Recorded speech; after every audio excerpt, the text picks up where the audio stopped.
guys, it's Lotus, and welcome back to another video. Today, we're going to continue on with our read-along of Erha. Let's jump right into it. Chapter 152. Shizun, look! It's Meihan Shui! The boss lady had only just released the door bolt with a yawn and a languid stretch, preparing to open up for the day, when she suddenly saw with her bleary eyes a tall, handsome man standing at the entrance to her store, bathed in the light of the brilliant morning sun. Someone of such elevated bearing, posture tall and straight as a mighty pine, should be carrying a sword or blade while walking coolly through the city streets, heedless of one and all around him. But this handsome man was smiling brightly, all soft dimples and gentle thick eyelashes. And in his arms he held a bamboo basket, filled not with spiritual stones or cultivation scrolls, but with fresh fruits and vegetables, vibrantly red apples, plump white radishes, and verdant green verdant green lettuce, leaves dew-laden where they peeked out from the basket. Light dancing off the crystalline droplets reflected on his handsome face. The boss lady froze mid-yawn as she stared blankly at this vision before her eyes of manliness interwoven with tenderness. She blinked, but couldn't snap out of it for the longest time. Boss lady? Yes, hello, what would you like? These! Maran picked up a pair of light red crystal pendants. How much? Gongzi has fine taste. These pendants are made using choice dragon blood crystal and crafted by artisans from Kunlun Palace. The materials may not be the most expensive, but the pendants themselves are quite special. Dragon blood crystal, as I'm sure you know, becomes redder in color as the wearer's body temperature rises. So it's like a mood stone or a mood ring. The boss lady paused to smile before continuing. Since you picked out a pair, one must be for your dual cultivation partner. Aiyo, I wonder which lady was so lucky as to claim your affections. Definitely get these. I guarantee you won't regret it. It's sure to be quite tantalizing if you wear one when dual cultivating. Originally, Maran had only wanted to buy the pendants because Dragon Blood Crystal had a warming property that was excellent for people predisposed to catching chills, so it would be perfect for Chuaning to wear during the winter. But hearing the boss lady say that, he couldn't help his heart skipping a beat, thinking about the way Chuaning would look, dazed by pleasure with that pendant hanging from his neck, glowing scarlet from the heat of its owner's body, red as a bead of blood quivering at the tip of a blade. He cleared his throat. I'll take it. Please wrap it up for me. In order to not arouse Chuaning's suspicion, Maran bought gifts for Shui Meng, Shui Zhengyang, and Madame Wang as well. After getting back to the inn, he put down all of the stuff he was carrying to take out the small paper wrap holding the dragon blood crystals from inside his sleeve. The droplet-shaped pendants had already turned crimson from his body temperature. He picked one to leave in the package and hung the other one around his own neck. Afterwards, he strained his collar, making sure the pendant wasn't visible, then rewrapped the remaining one. So essentially, Maran bought a couple's jewelry to share with Chuaning. Matching pendants, I see. You're not subtle at all, Maran. You're not subtle at all, Maran. It's really obvious what you're trying to do. He patted at his collar and noticed that his heart was beating a bit fast. To actually feel flustered over a little secret under his clothes, after all the preposterous things he'd been through in the past life, even he himself couldn't help feeling surprised. For me? It was mealtime and Shui Meng was holding the sword tassel that Maran had given him, looking like he'd seen a ghost. What are you giving this to me for? Trying to apologize for what happened yesterday? On the matter of what happened yesterday, Maran had no clue that Chuaning had actually been awake all that time, so he was perfectly calm, didn't even bat an eyelid. Chuaning, on the other hand, was a little less than perfectly calm.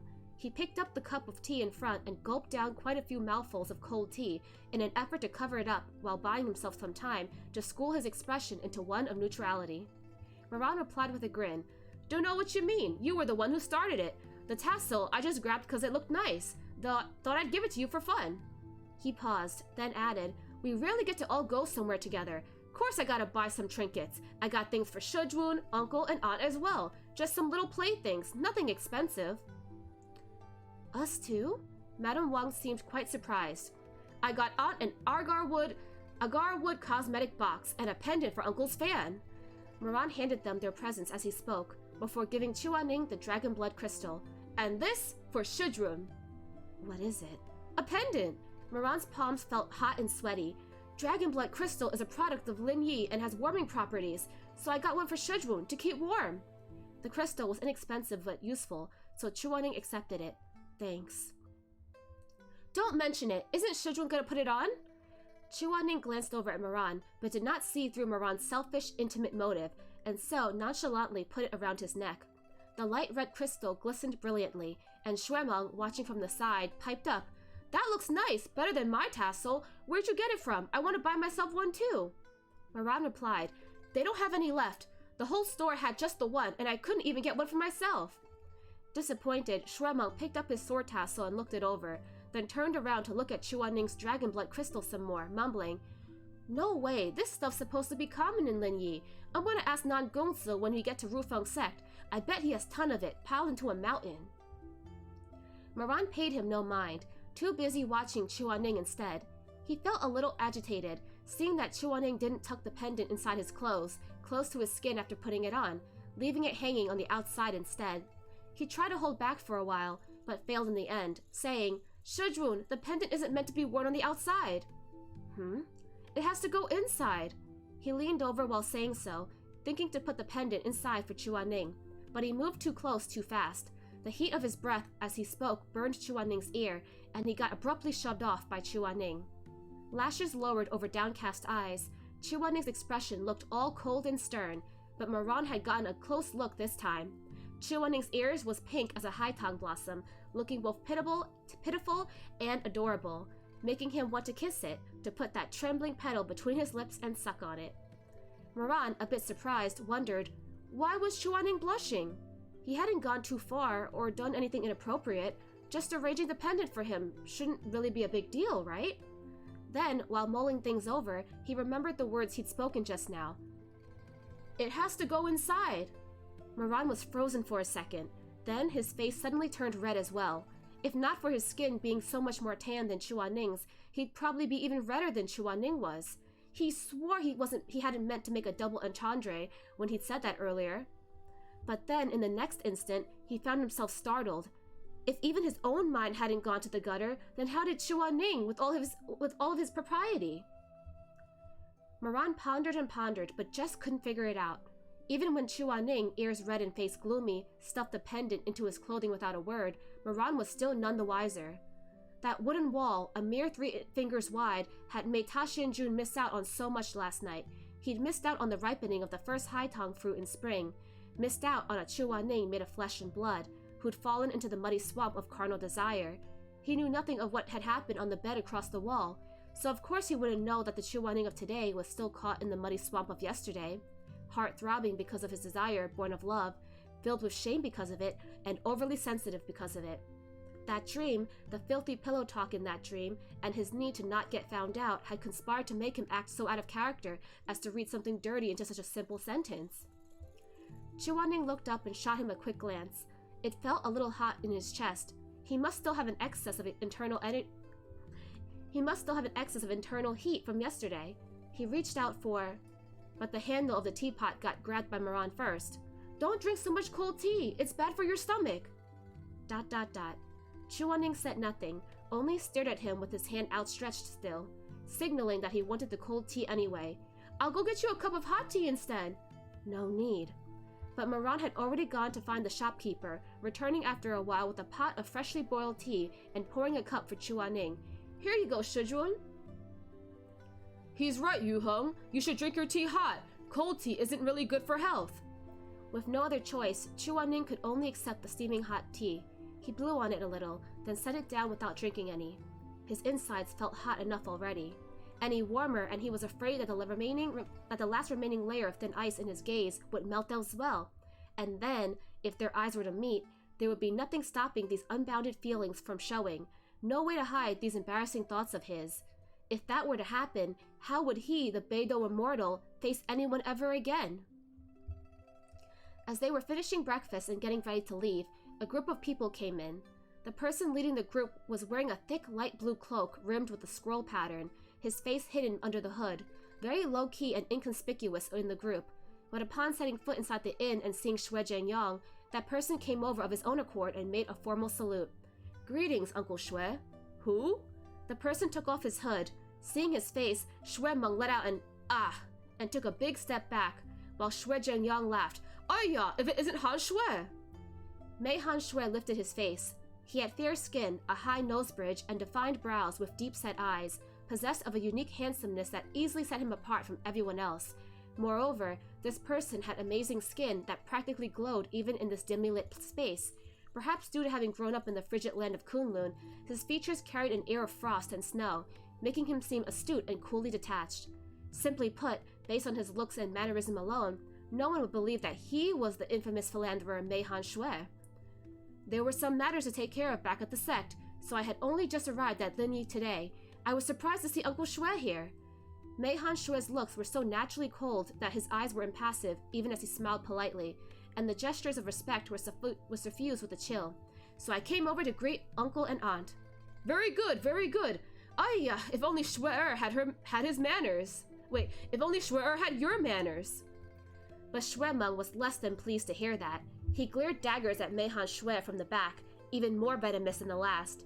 He thought to himself, this damnable Meihan Shui, so freaking two-faced, this sleazy scoundrel would do anything and anyone, dead or alive, male or female, and had even tried to grope him back at the Peach Blossom Springs. But look at him now, acting all prim and proper like some enlightened monk in front of his elders. What a damn faker. But Meihan Shui didn't so much as glance toward his childhood playmate, his gaze remaining fixed and even his lips barely moving, the very image of propriety as he replied, Uncle Jess, Shui Gongzi is the darling of the heavens and the winner of the spiritual mountain competition. I'm sure he's outstanding in other aspects. That's right, Dad. I beat this guy before, you know? Meng-er. Embarrassed, Madame Wang reached out to tug at Shui Meng. The grouchy little phoenix finally dropped the banter, but not without muttering about it and huffing fire from his nostrils still. Meihan Shui said, Is Uncle about to head to Rufeng sect? It's about time, and no harm getting there a little early anyway. Gong-Liu has nothing if not an abundance of rooms to spare. Didn't he say something about clearing out a whole city to be guest lodgings for a month before and after the wedding? Shui Jingyang answered with a laugh. We're gonna head over there first. That way the younglings can have some time to get to know each other too. He glanced over at Shui Meng as he said that, the matchmaking undertones of his words none too subtle. Shui Meng, ... Is Han Shui not going straight to Rufeng sect? I have to run some errands for the sect master and buy a considerable amount of spiritual stones to bring back, so I will be staying in the Dai City area for a few more days. It will not be too late to arrive the day before the wedding. Shui Meng muttered under his breath, Yeah, right, you're clearly just afraid of getting beaten like a dog by all the girls from the various sects that you've bullied if you were to get there early. But Moran heard, poking with a laugh, What was that, Meng Meng? Something about a dog? ... Shui Meng humped and crossed his arms. Nothing. I was reciting cultivation scripture. Sure, the may-be-gone scripture. You shut up. Hearing the bickering, Meihan Shui finally deigned to glance over at them. Their eyes met, and Shui Meng paused. Something was off about this Meihan Shui. The last time they'd met, it'd been at the Peach Blossom Springs, and that sleazy guy had been shooting seductive glances left, right, and center. Those eyes had seemed like they would be smiling even when angry. But this person in front of him now, his eyes had not even the slightest inclination for flirtation, much less any seductive glances to shoot. It was all icy cold, neat and orderly, and perfectly restrained. These eyes seemed like they would be angry even when smiling.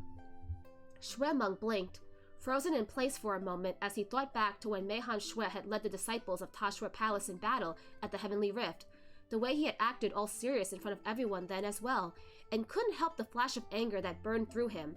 How is this guy so good at bluffing? How did he fake it so well? What a two-faced beast, scum in scholar's clothing. Hey, Meng-er, where are you going? It's too stuffy in here. I'll go wait outside. Don't come out till you're done chatting. Saying thus, Shui Meng strode to the door, flipped open the door drape, and left in a huff. The poor darling of the heavens felt much too vexed. He really didn't get it. The whole damn room smelled like sleazy scum. How come no one else could tell? Infuriating.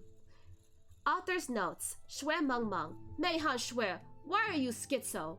Meihan Shui, guess. There's a reward if you guessed it right. Shui Meng Meng, what's the reward?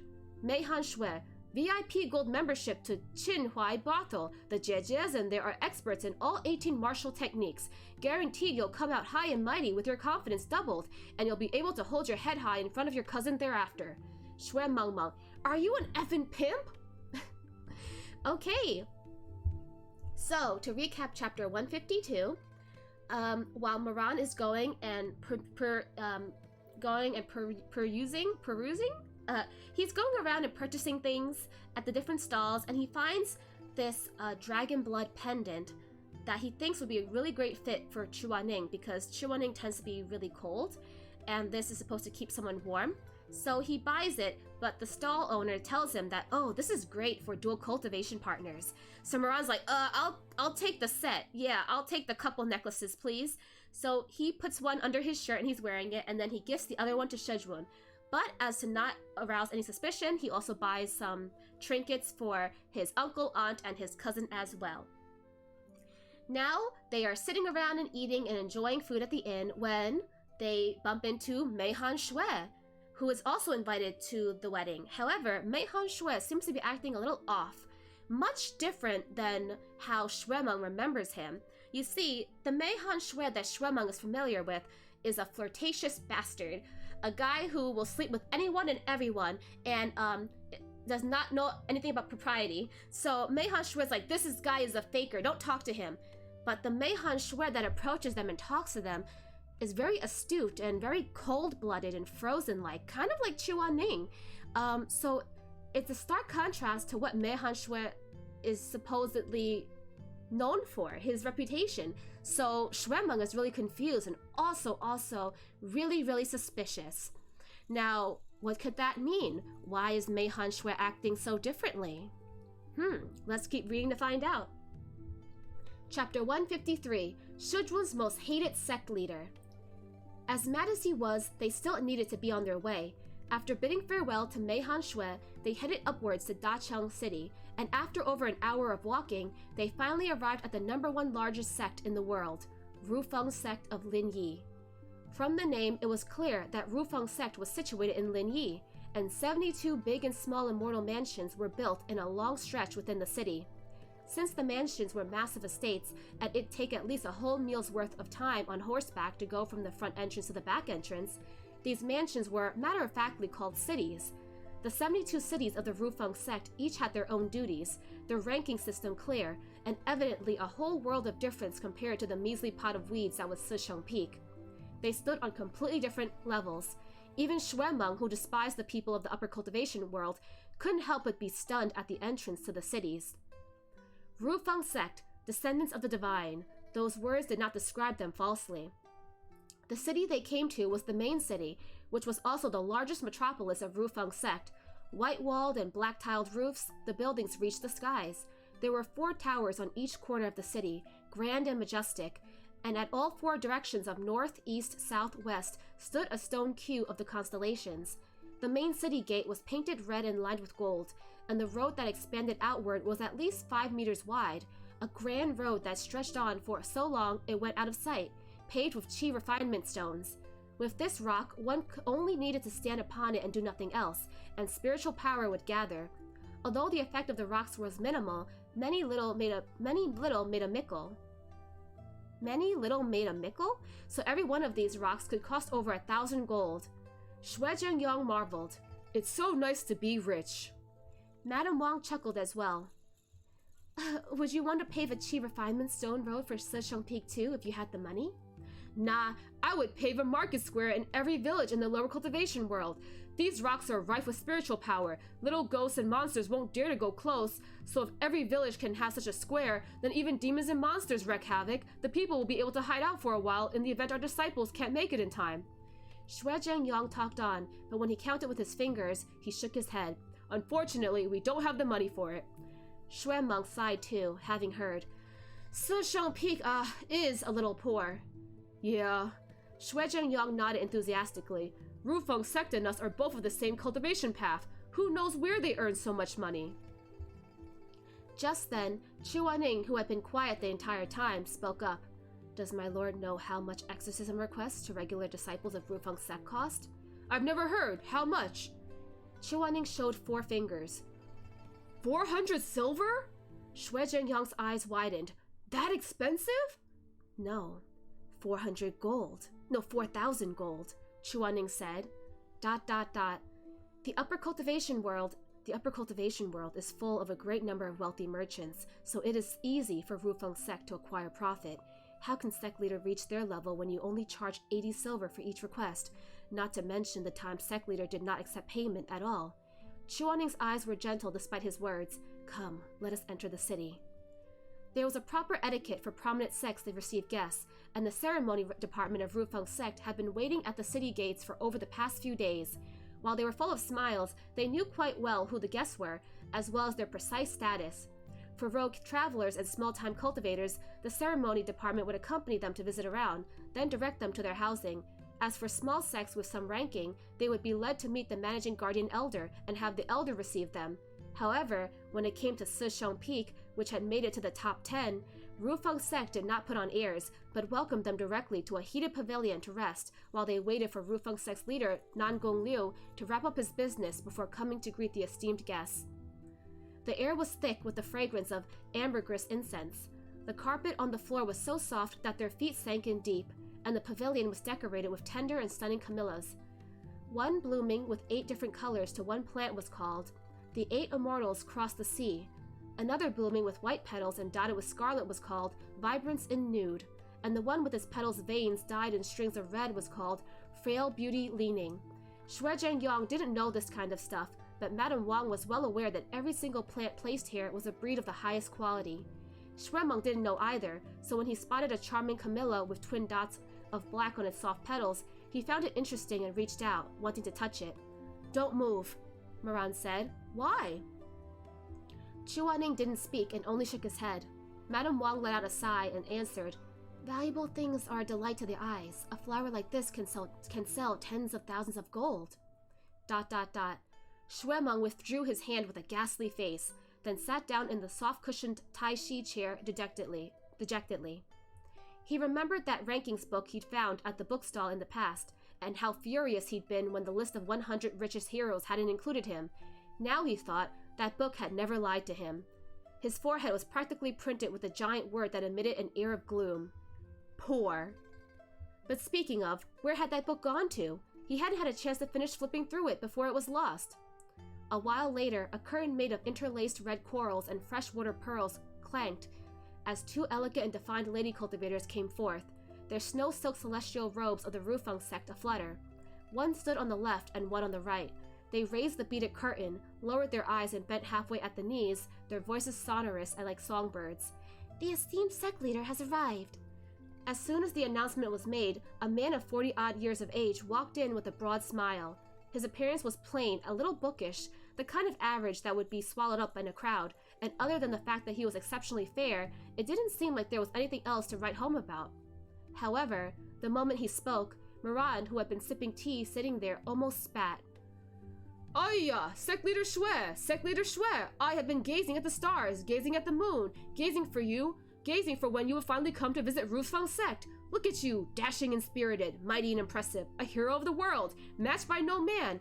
Excellent, fantastic, you've brought life to this humble abode. Good, good, good! Shui Meng, ... Moran, ... Though deemed to be the #1 sect of the world, when faced with the last of the top 10, Shizun Peak, Nangongsi surprisingly spared no effort and praised them without restraint, giving them a good thrice in a row, each more fervent than the previous, each more excited than the last. Shui Zhengyong obviously enjoyed the eager praise and replied with a happy smile. Please, please, Sect Leader Nangong is too gracious. I am not trying to be polite, I am envious of Sect Leader Shui from the bottom of my heart. Sect Leader Shui is a hero of our time, awe-inspiring, worthy of admiration. Look at me, dull in my middle age, nothing but a dead body with all the spare fat. I truly cannot compare. Nangong Liu was so ecstatically warm that even though Shui Zhengyong had wanted to hold back his peacock tail, he failed and the tail fanned out. Oh no! Oh no! Ah ha! Sect Leader Nangong doesn't over-flatter. In the past life, Moran had never crossed paths with Nangong Liu. When he'd slaughtered Rufeng sect, this man had fled speedily. Moran hadn't bothered to care for such a small fish, and he didn't care whether the man died under the disarray of crossfires, or escaped, and concealed his name to live out for the rest of his life. This was the first time in this life that he'd ever come this close to Nangong Liu, but just the man's tone alone made Moran feel distaste. He muttered under his breath, So, turns out, the sect leader of the #1 sect in the world is brilliant because of lip service. Shui Meng heard him, and, in agreement for once, whispered back, You're right. That's what you call a real silver tongue. His words are blooming so hard I can barely smell all the flowers in the room anymore. Tis tis. All that's left is the sweetness on his lips. After Nangong Liu was done praising the elder, he came after the young. Ayo, isn't this the darling of the heavens, the little Shui Gongzi? Poor young Master Shuemeng might be, but his spirit was not lacking. He coolly gave a quick cup of his hands. Sec Leader Nangong. Truly a gallant youth, handsome, incredible. Look at this nose, those eyes, tis tis. The spirit. As expected, no dull sons are born of great fathers. Shuemeng, ... Nangong Liu turned his head and said to Shui Zhengyang, Shueshang, I'm deadly envious of you. Look around. Which house in this world has half the mettle of your son? If I must speak, there are so many outstanding young people in this vast cultivation world, but there are next to none who can match your son. Shuemeng had been condescending at first, scorning the man, but it was as if Nangong Liu had noticed Shuemeng's coolness at all. But it was as if Nangong Liu had not noticed Shuemeng's coolness at all, and was thwacking a basket full of enthusiastic compliments at him, knocking the perfectly fine little Shui Gongzi all a swoon, and in the end, the boy actually let loose a crack of a smile. Oh no, Shuemeng got pulled along by the compliments. By the time he returned to whispering with Moran again, the words in his mouth had already become, This sect leader Nangong might be exaggerating a bit, but he's speaking the truth. What truth? Moran was amused and gave him a side glance. That there's next to none who can match you?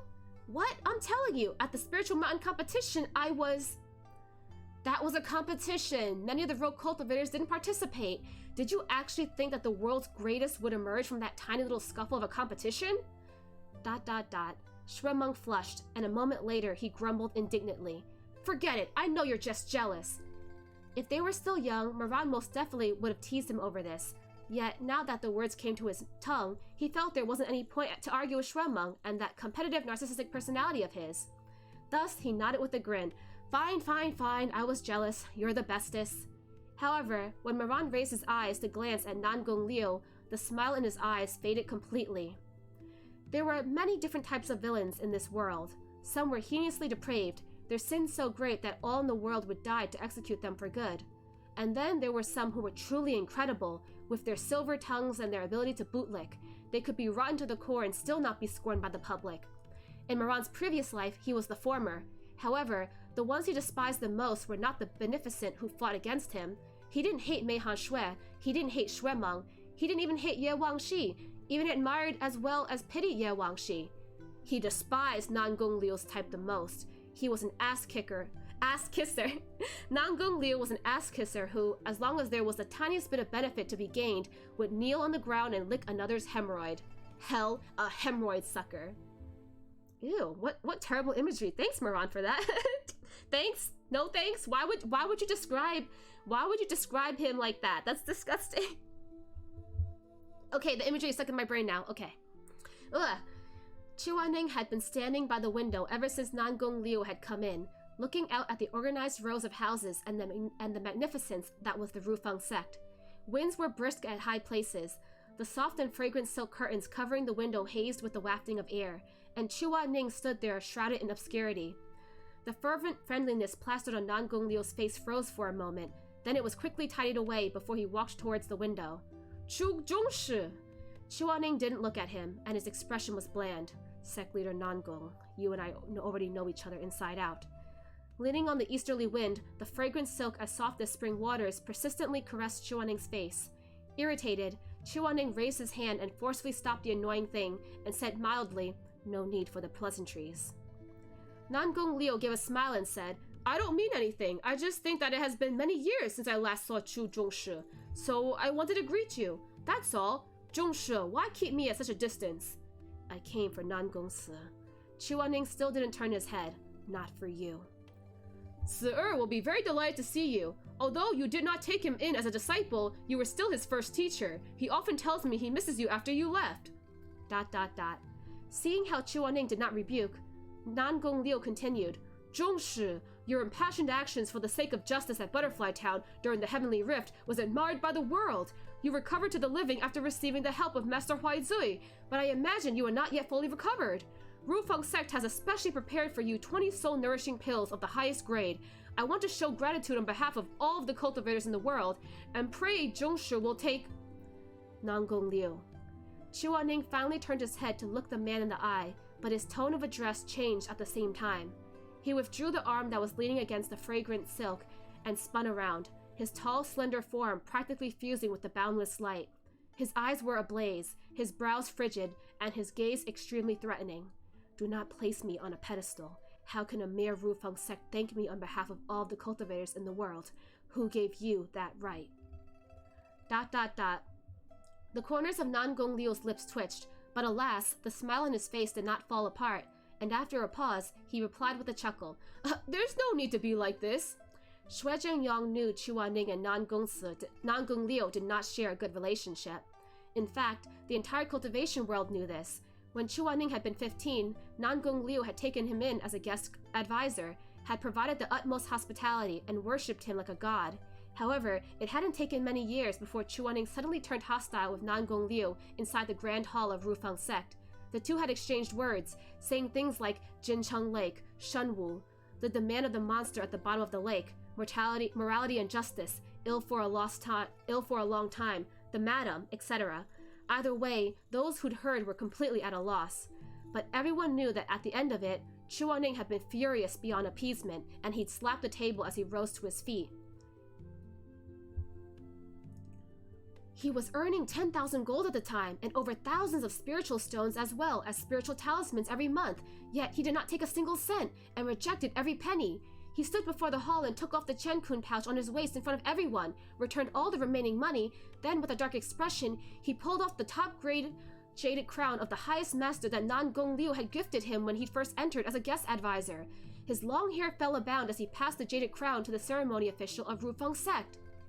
This was a scene many of the storytellers of the lower cultivation world told with relish. Nangong Liu was gravely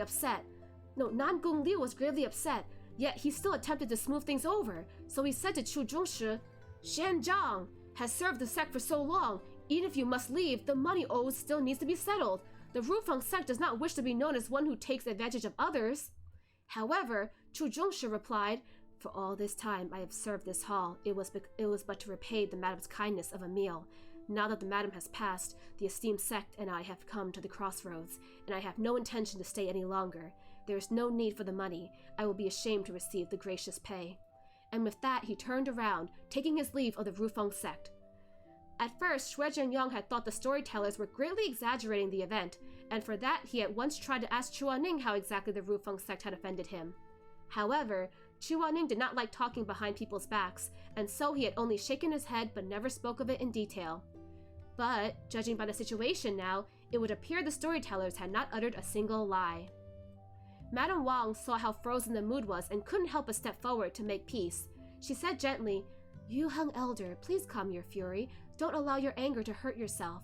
Then she turned around and gave Nangong Liu a respectful bow. Nangong Shenjun, we appreciate your kind gesture, but Sisheng Peak does not lack for spiritual stones and valuable medicine. We cannot accept your soul-nourishing pills. Haha, madam is right. I was thoughtless. Nangong Liu accepted the chance to disengage and said smoothly, Yu Heng Elder, forgive me for the offense. I pray the elder does not take it to heart. Moran watched from the side and thought, Shizun raided on this guy's parade and he still can smile so easily. Amazing! He looked down and took a sip of the sun-shone snow green tea. Who would have thought that in the brief moment it took for him to sip tea, Nangong Liu had already come before him bearing a wide grin. Author's note, only one verse for today's mini-theater. Straight dude Shuemeng is a brick, to lay for every hole where needs a prick. What does that mean? Straight dude Shuemeng is a brick, to lay for every hole where it needs a prick. Bro, Meatbun, what is that supposed to mean? Is that a diss? Is that a compliment? Okay. Okay, so to recap chapter 153, they finally arrive at a Rufeng sect and they are being greeted by the welcoming committee. They go in and they are actually personally greeted by the leader of the Rufeng sect, aka Nangong Liu, aka Nangong's father. Now, Nangong Liu is a talker. He's a charmer. He's not handsome or charming to look at, but he has a silver tongue, and he's good at giving compliments, and he's good at embellishing things and just making people feel good with his words, right? So he manages to butter up Xue Zhenyang and Xue Meng. They both fall for his sweet words, but Moran is a little sus. He's like, this guy ain't anything special. He got all this influence just because he's a good smooth talker? Ugh, I hate his kind.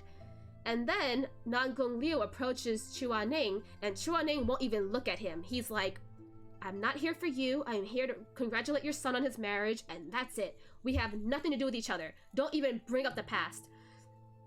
So they give us a little bit of a history, and we kind of find out that we kind of see like what Chuaning had been doing when he was still a young cultivator at the age of 15.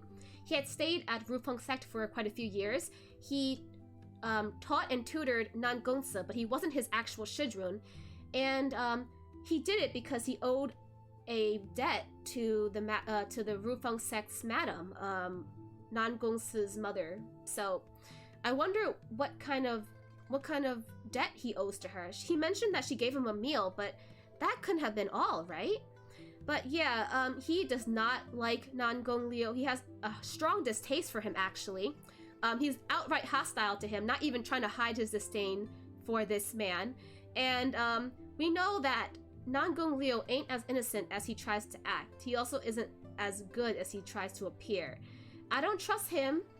I don't trust Nan Gongsi, his son, because his marriage makes no sense. I don't trust Song Chutong, and I'm kind of wary of Mei Hanshui as well because he's been acting weird. And of course, I am pretty sure the fake Gochen will be showing up at this ceremony. Is the fake Gochen and Shui and Nan Gongliu in cahoots? I don't know. It's possible.